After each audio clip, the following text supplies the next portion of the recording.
Let's look at the plan, though. The Prime Minister, the Treasurer, shifting certainly the focus, the emphasis, and taking a stand when it comes to this roadmap out, featured again prominently during question time. My word, it's been a budget-style sell of this national plan out of lockdown this week by Scott Morrison and Josh Frydenberg as they attempt to convince Australians in the non-outbreak states that we should get vaccinated and open up at 70 and 80% vaccination rates. If we don't open up at 70, 80%, Pete, when do we open up? When do kids go back to school? When do businesses reopen? When do we able to go and celebrate weddings or attend funerals of loved ones? When do we move freely in our own country? People need hope, and the plan is that hope.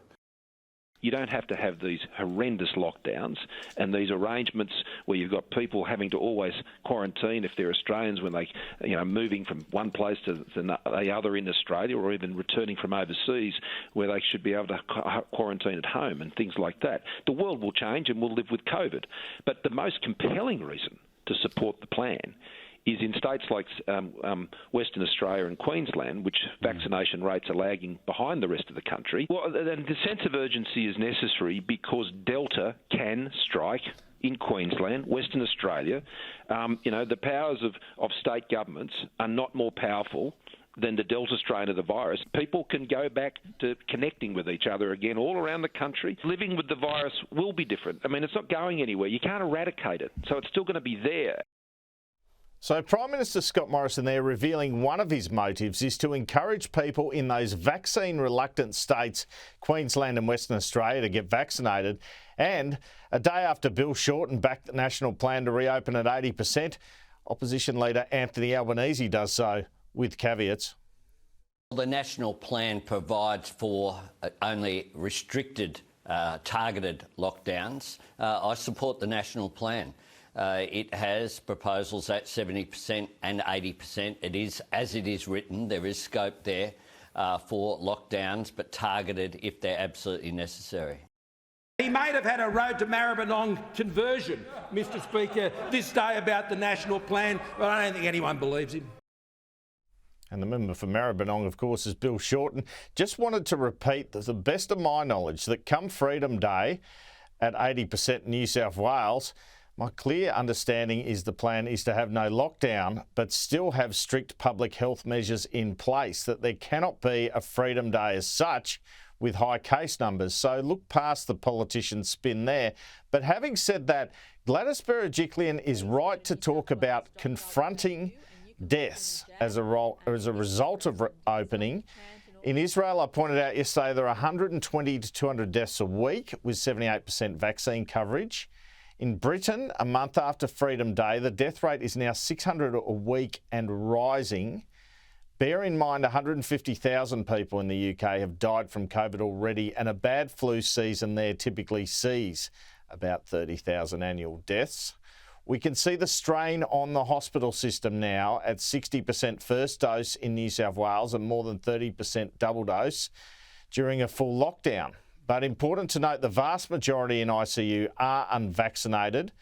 I just wanted to play a part of my interview with Scott Morrison in Paris just 2 months ago now, where he made the point a couple of times that vaccination is not the only answer or a cure-all when it comes to Australia reopening with the world. People do look to vaccinations as a cure-all, don't they? It's not a cure-all, but it is very important. As you just said, it's one. Of course it is. You just said it's one of a number of weapons. It's one of many things. Borders is another.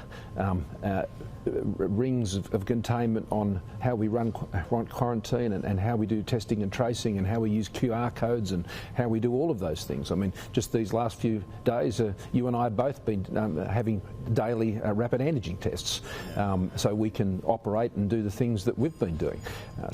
Could they become more used in Australia, those sort of tests? I wouldn't prejudge any of that at this point. All I'm simply saying is there's no one thing. There never has been just one thing, and there is still a lot that is unknown, but Australia is doing better than most, if not all.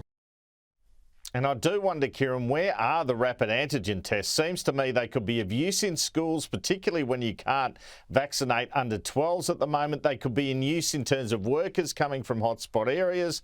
They haven't been approved for self-administration by the Department of Health. They don't seem to have the systems in place. They only think they're reliable in the high 80%, and they want more reliability, but they're better than nothing, I reckon.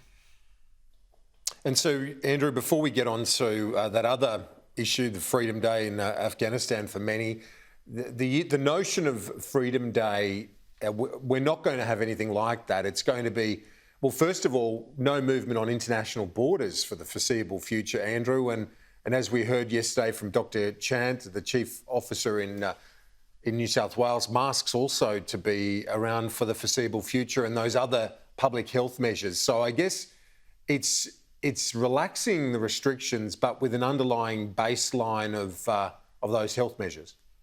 Particularly in New South Wales. I mean, if you were to keep numbers where they are in Victoria, and that's looking doubtful, but if you were to keep them there and Canberra, I think you will see a lot more freedoms.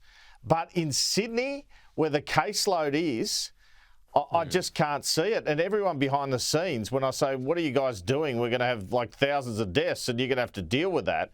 Just say to me, well, frankly, these are, kind of private conversations, but they say, don't worry, it'll be a gradual easing. There's no other way to do it with that caseload. But look, to be honest, in lockdown, Kieran, it's a bit like a prisoner coming out of day release, I suspect. Any sort of freedoms we get, even that haircut rule Gladys Berejiklian is proposing, is going to be welcome. So if people can just sit in beer gardens or outdoor restaurants, they're going to be happy with that come October, November.